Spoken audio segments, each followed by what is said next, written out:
Bonjour tout le monde, alors je sais que l'actualité est traversée d'événements majeurs et que votre attention est sans doute captée tout entière par les élections présidentielles en France, la guerre en Ukraine ou encore par exemple les derniers rapports du GIEC. Mais n'oublions pas que pendant ce temps-là, inexorablement, les animaux continuent d'être brutalement exploités par millions, mutilés dans nos élevages et exécutés, saignés dans nos abattoirs. Dans cette vidéo, il sera tout particulièrement question des oiseaux dits d'élevage. Peut-être êtes-vous au courant, peut-être pas, mais une autre calamité que la guerre a de nouveau frappé l'Europe ces derniers mois. Il s'agit de l'IAHP, influenza aviaire hautement pathogène. Avant de vous expliquer pourquoi et pour qui, surtout, c'est une calamité, petit rappel de ce dont il est question. L'ANSES, l'organisme de référence en France sur les questions de santé publique, définit ainsi cette calamité. L'influenza aviaire est une infection virale hautement contagieuse des oiseaux sauvages et captifs, susceptible d'entraîner une mortalité extrêmement forte des animaux et de ce fait d'importantes pertes économiques. Certains virus de l'influenza aviaire peuvent dans certaines conditions se transmettre à l'homme. Mais comment cette maladie circule-t-elle? Les volailles d'élevage sont initialement contaminées par les oiseaux sauvages infectés ou lors d'épizooties en élevage par les autres élevages avicoles infectés. Je cite toujours l'ANSES, de nombreux facteurs peuvent contribuer à la propagation de ces virus. Les déplacements migratoires des oiseaux sauvages, les pratiques d'élevage, les flux d'échanges commerciaux internationaux et leurs évolutions. Le virus pénètre dans l'organisme des volailles par la voie respiratoire ou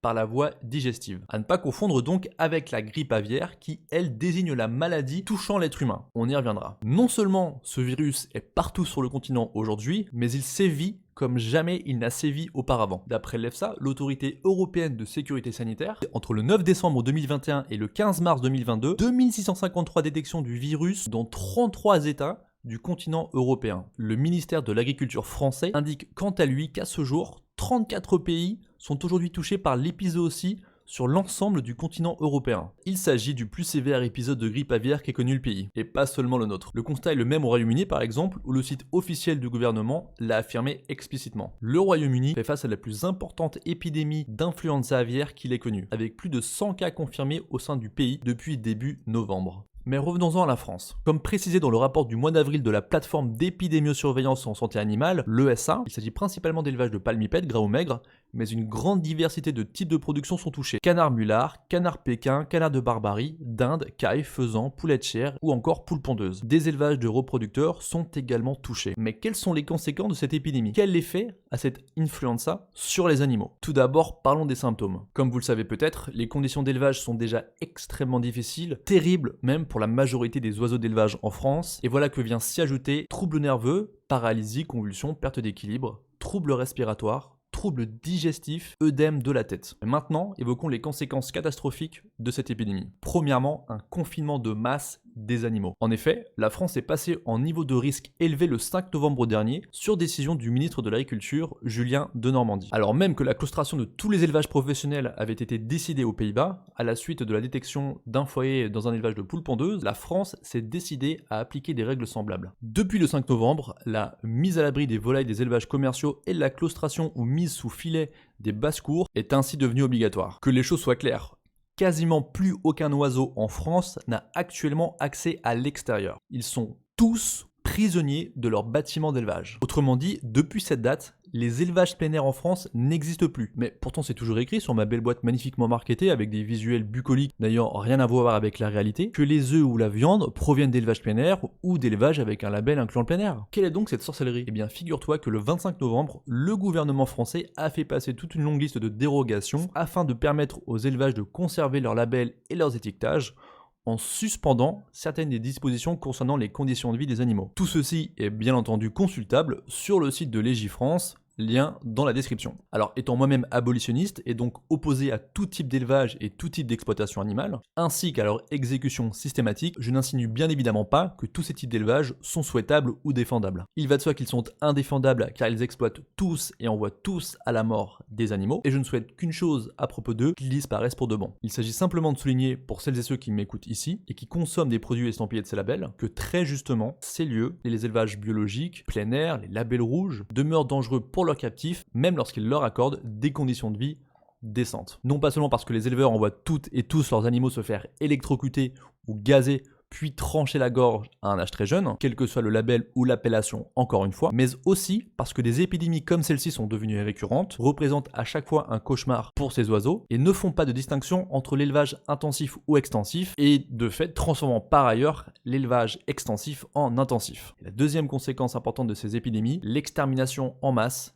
des animaux. Environ 3,5 millions de volailles, essentiellement des canards, ont été abattus dans le sud-ouest lors de la dernière crise. Cette fois-ci, au début du mois de mars 2022, 10 millions d'oiseaux, majoritairement des canards encore une fois, avaient déjà été exécutés en France depuis le mois de novembre. Le vice-président de la FNSEA, Joël Limousin, affirmait lui-même dans une interview donnée à France 3 qu'en Vendée seulement, en plus de 8 millions de victimes de volailles mortes des suites du virus, 7 millions d'autres avaient dû être abattus préventivement. Qu'est-ce que ça veut dire? Que 7 millions d'animaux non infectés, donc en bonne santé, ont été tués pour prévenir tout risque d'expansion de l'épidémie. Par souci de réduire au maximum les pertes économiques qu'engendrerait le déplacement de l'influenza vers d'autres zones du territoire français non touchés. Maintenant, est-ce une surprise pour quiconque? Est-ce qu'il y a encore des gens qui pensent que ces animaux sont considérés comme des individus sensibles, sentients, par le monde agricole, et non comme de vulgaires marchandises qu'il est préférable de jeter à la poubelle plutôt qu'enregistrer des pertes économiques? D'ailleurs, voilà ce qu'on en fait de ces marchandises douées d'émotions et de sensibilité. Ici des images prises en France, plus exactement en Vendée, par l'association L214, où des millions d'oiseaux sont déchargés par centaines,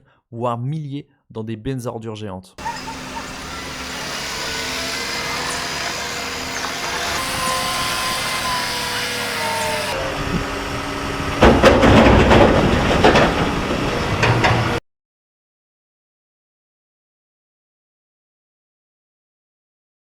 Après avoir été gazés jusqu'à la mort.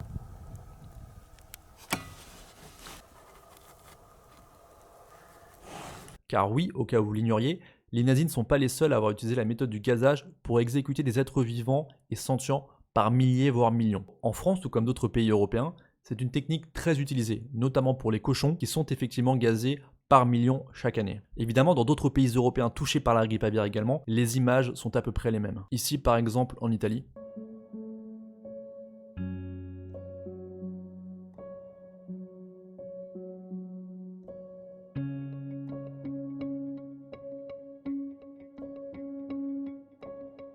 Ou encore au Royaume-Uni.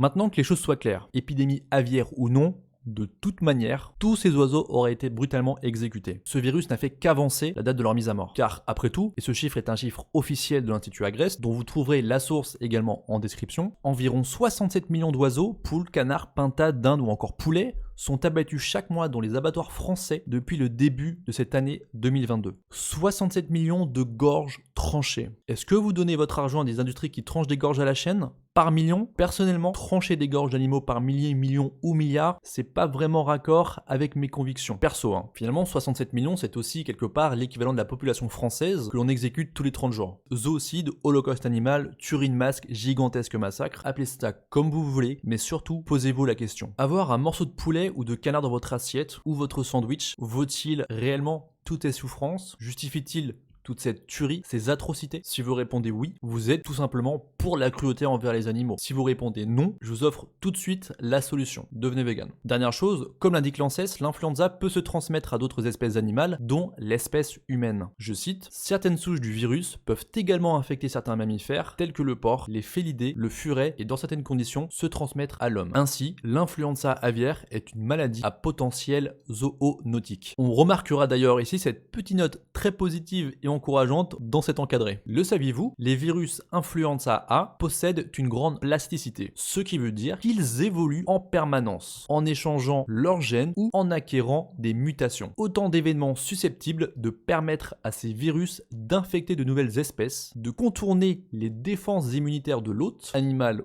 ou humain, ou de devenir, le cas échéant, plus virulent. Toujours d'après l'EFSA, l'Agence européenne de sécurité sanitaire, depuis 2003 et au 15 mars 2022, 864 cas confirmés en laboratoire d'infection humaine au virus de l'influenza aviaire A H5N1, incluant 456 décès, ont été reportés dans 19 pays hors Europe, tandis qu'aucune infection n'a été rapportée en Europe jusque-là. En revanche, depuis le dernier rapport, il y a bel et bien eu une infection humaine au H5N1, au Royaume-Uni en l'occurrence. L'OMS note quant à elle que le taux de mortalité global de l'H5N1 est de 53% contre 56% dans la région Pacifique Ouest sur les 239 cas rapportés là-bas depuis 2003, où 134 ont résulté en un décès. Si l'EFSA considère à l'heure actuelle que le risque d'infection de la population générale est faible pour les personnes qui sont plus fréquemment exposées comme moyen, l'OMS stipule quant à elle que la menace zoonotique demeure élevée en raison de l'importante circulation des virus chez les oiseaux. En résumé, il y a un risque bien réel que la grippe aviaire nous pète sérieusement et sévèrement à la gueule, un de ces quatre. Du coup, procédons maintenant à une rapide analyse risque-bénéfice. D'un côté, on peut participer à l'exploitation et au brutal massacre de plus de 900 millions d'oiseaux chaque année, rien qu'en France. Oiseaux par ailleurs régulièrement soumis à des salves d'extermination par gazage ou autres méthodes brutales, en raison de la propagation d'un virus hautement pathogène, obligeant à outrepasser d'ailleurs les supposées mesures de bien-être animal comme l'accès à l'extérieur ou des concentrations réduites d'individus. Virus à potentiel zoonotique, quand même capable de se transmettre à des mammifères dont l'être humain, et de l'autre, on peut tout simplement ne pas y participer, comme c'est le cas des végans.